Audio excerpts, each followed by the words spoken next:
Yo, guys, what's going on? We have content, and we've been waiting for the new Connor McDavid. So, do we get him? Does his X Factor go up? What else do we get today? And are we getting game breakers? Let's get into it. I hope you do enjoy it, and I hope all of these cards are absolutely unbelievable because we need some new good ones and we need some new names. Let's see what we got. All right, so this is what we got right here. What we got is we got Connor McDavid. Finally, we get a Connor McDavid, but we also get Wayne Gretzky and Mario Lemieux plus a Steve Yzerman. Congratulations to the 4 youngest players to reach 1,000 points. Huge milestone for Connor McDavid, and he gets the 87. So if you have his X Factor, we're going to have to check that out. But this is huge. And then we get new game breakers. Neil Pionk, Travis Konechny are the main big ones, you could say. Then we got Kempe, Jared McCann, Bowen Byram, and UC Saros. Those will be your massive game breakers, the ones you're chasing, the ones you're hoping for, and hopefully we get more collectibles to do the set. Tyson Forrester is the new Philadelphia free card you're getting, the 84 overall. He's right-handed. We will have to check out that card as well, but we're not getting the 82 untradeable anymore. So that's something to just understand and realize that we're not getting the free 82 anymore. And then we got some next gens. Matthew Boldy, Seth Jarvis will be the best and biggest ones to chase. And then we got a handful of other ones. Hiddle Beast makes the squad. We do get a Leaf in the next gen. Isn't that fun? Now, that being said, when it comes to what you need for the Flyers, it's the same as anything. You complete a set, they give you the base Flyer player that you need to help. If you have Zanheim, you're already up, right? Just having Zanheim, you're cooking, right? You're good to go.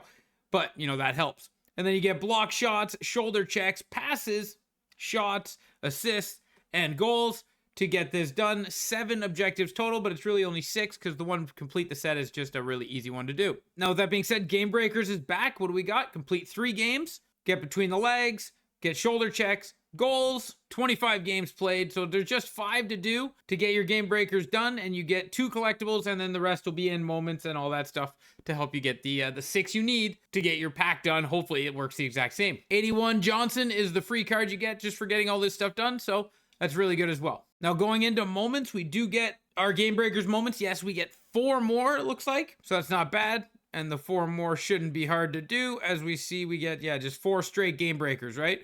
So we're going to get score 2 goals, score empty net goals with any player. Okay, so essentially, guys, it's just going to get up by 1, wait for the clock to run down, and then score on an empty net. Score one-timer goals, try to get green 1-tees, and then score 3 goals as well. So 3 goals, and you're down by 3, 2 goals, and you're down by 2. I don't know why they do this to us, but here we are. And then we have our weekly huts as well, which is get 1-tees, score goals, perform dekes, stick checks, and win the game, score goals, and take shots. These are relatively easy to do. They're not too demanding, and you get packs, which get you cards. Most of them will be bronze, some silvers, but you can get a big hit every now and then. And because there's flashback or special promo cards in the store, or at least it said there was. Where did it go? It said there was. There it is. Mega pack. You get 25 players, 285,000 coins.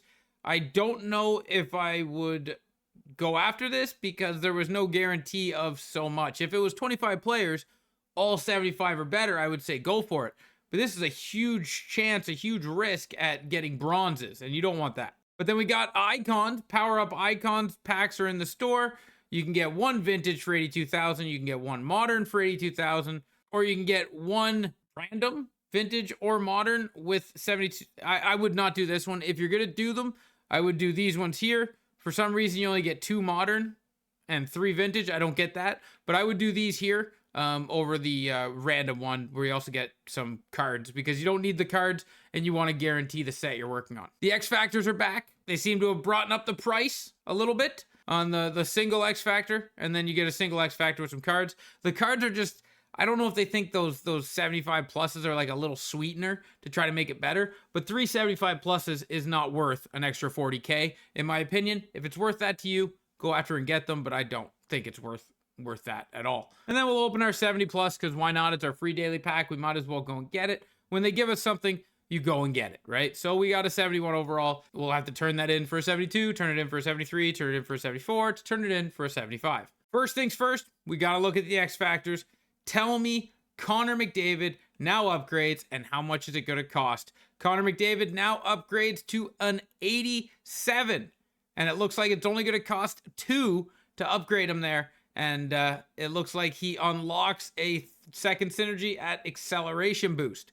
So we got the Connor McDavid upgrade. His speed doesn't go up, but everything else does. And then now the other ones that upgrade, we have Wayne Gretzky upgrades, and his speed as well does not go up, but he unlocks that second synergy. And Mario goes up, and again, his speed does not go up, but he unlocks that second synergy. So with that being said, we're going to start with Connor McDavid. What is the Connor McDavid card looking like? Here it is, 93 speed with good shooting, actually not really great shooting at all, to be honest with you. Good accuracy, but not really strong power.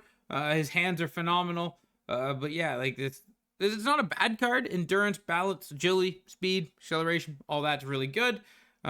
This still won't deter you from wanting the X Factor. The X Factor will be the best Connor we get all year, and yes, I'm including Team of the Year and Team of the Season. That X Factor Connor has free wheels, which is something you desperately want. But as well, I hope you sold your 85 Connor when you had the chance, because this one's going to cook it in price.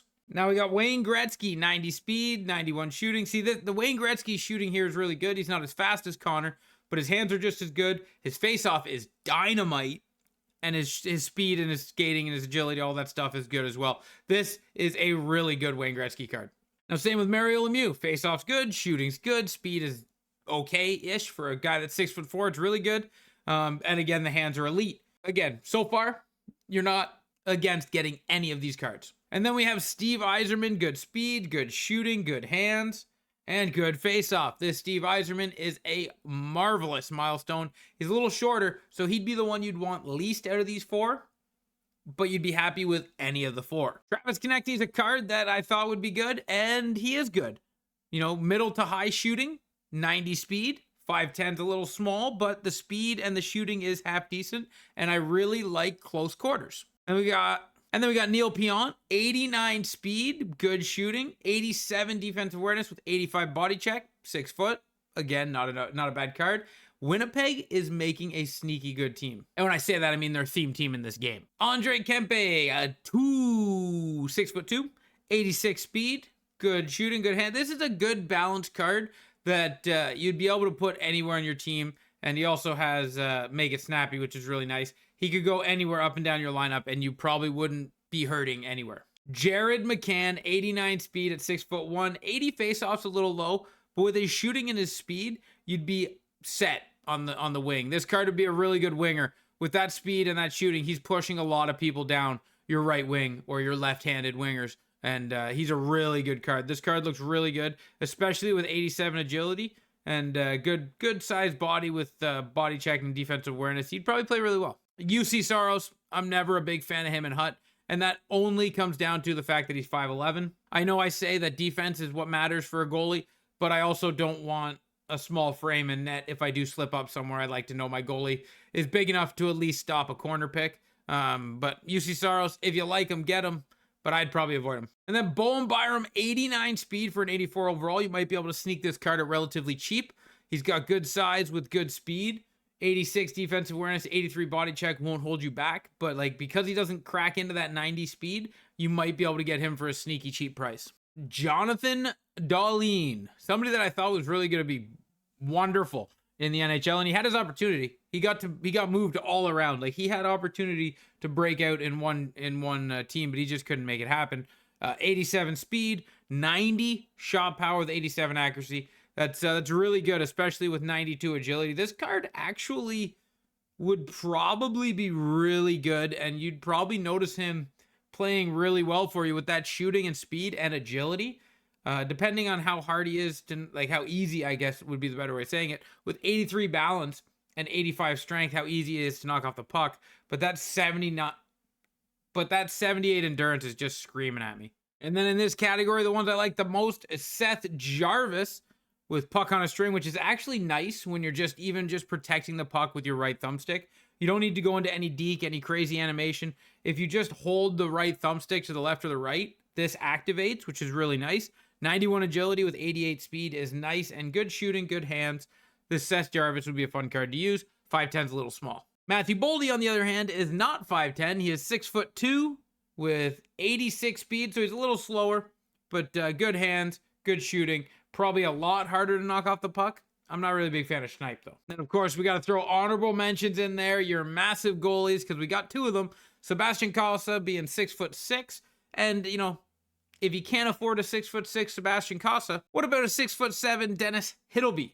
He's probably gonna be really good. But again, it all comes down to the defense in front. And then again, game breaker sets are back, and you can turn in the collectibles, the 6 collectibles, to either get yourself an 81 plus tradable card, an 83 untradeable card. Remember, that will not be higher than anything other. It'll just be 83s, and then just 85s BND. I recommend going with the 81 plus because it's tradable. If you hit big, you get good coins, but chances are the 83 untradeable you could use in a set later, so that's a very viable option. And then the BND 85, if it cracks your team, it's not terrible because this is an option you can leave on your team to help you do moments down the road, or objectives, down the road, to help you out with more game breakers. But I would probably say that the best bet is the tradable, just in case you get a big pull. That is really green. But thank you guys for watching this video. I hope you did enjoy it. And let me know in the comment section down below who your favorite player is out of that entire group. Mine, I think, is Wayne Gretzky. I think that Wayne Gretzky milestone card is really good, and he might be worth trying to purchase just to try, but who knows how much he's going to be. Thank you guys. Till next time. Ciao, ciao.